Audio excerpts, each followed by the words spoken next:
Welcome, FNUS57 here. Once again, I'm back on my Xbox Series X to bring you yet another Elden Ring video. In this video, I'm going to be covering two things. First and foremost, I'm going to be showing you how to get the TERRA Magica spell.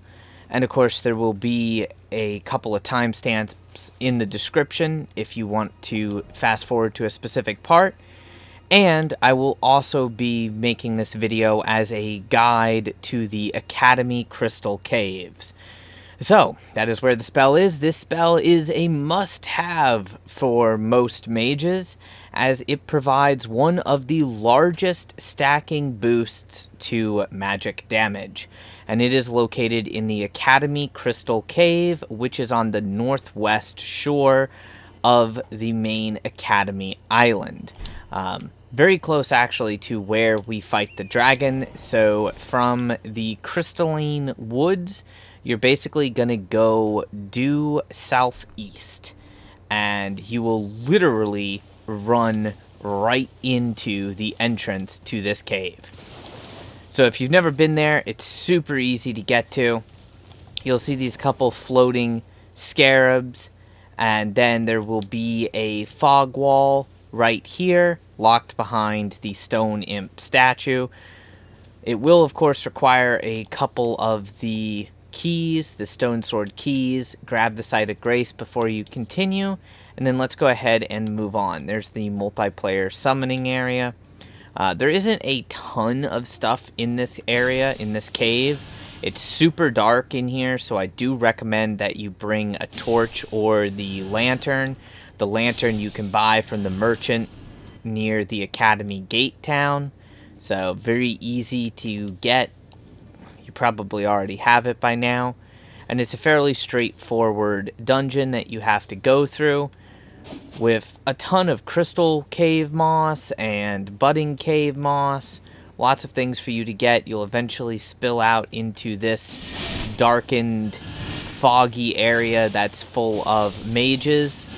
They're not really tough enemies, but they are enemies that do a lot of damage because, well, magic damage we don't have really good resistance to.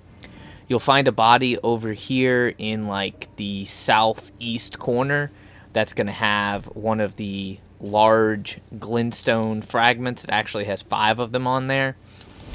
And then there's still a few more things to get. You can either leave these enemies alive or kill them. It doesn't really matter. And if you want the crafting materials, you can go up like on this ledge and pick up more of the crafting materials. Most of these mages in here use like the what's it called? Comet shard, I believe. And unfortunately, there's no illusionary walls, but where those messages are, then there's another way that we can go right there. But we'll come back to that. We're going to go ahead and go down here into pretty much a dead-end area that just has this body in a cage, and grab our stone sword key. A lot of times you'll see a message saying, oh, there's a fake wall there, but unfortunately there's nothing there. It's just a troll message. And now you know there's nothing there. So we're going to go run down this little corridor here instead. And this door will be shut, but you want to go ahead and open this door.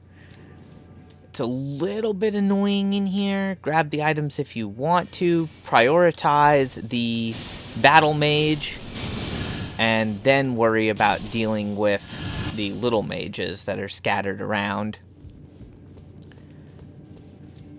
There's a chest in here that you can open, but be careful of the ambush.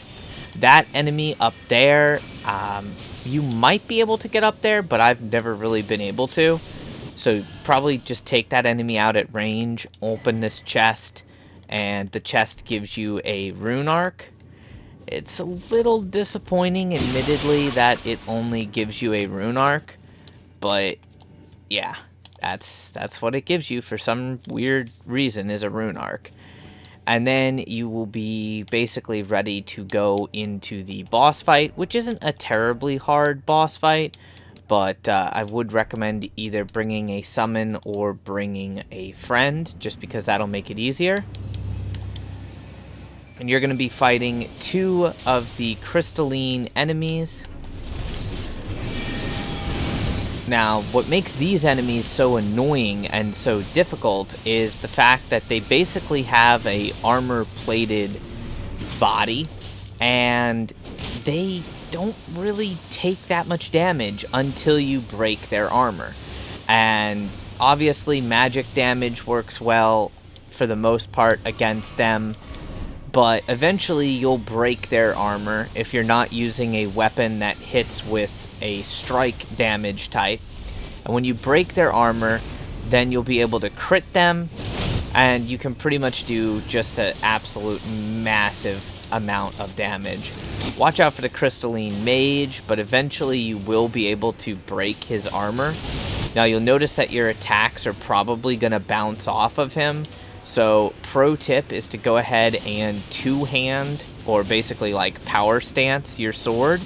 And then even a lightweight sword such as the katana will no longer bounce off until you break his armor completely, and then he is completely defeated, thereby giving you the crystal release spell, which is a pretty cool spell, don't get me wrong, but that is not the primary one that we are looking for.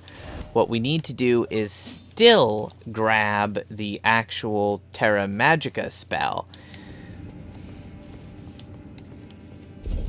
They make you go through a little extra work for that one.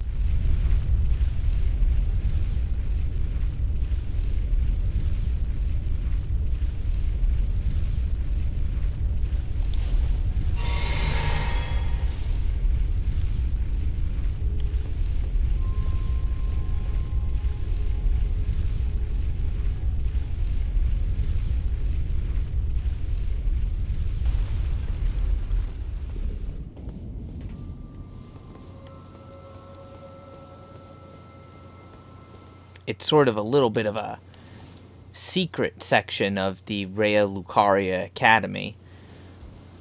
But if you take that elevator up and then take the ladder up, you'll notice another chest. It's not booby-trapped or anything. And inside of that is the spell that we're looking for, Terra Magica, which is a awesome spell, despite that it's got a little bit of a funky name. And I will demonstrate the buff so that you can see that in just a moment. Alright, so here we are to give you an idea. I've got a stationary target. I would use 2 of them, but we don't have that as an option. Just a regular old magic glint blade, nothing special. Default cast, no charge casting, no amplification or anything. With my stats and weapon, 845 damage.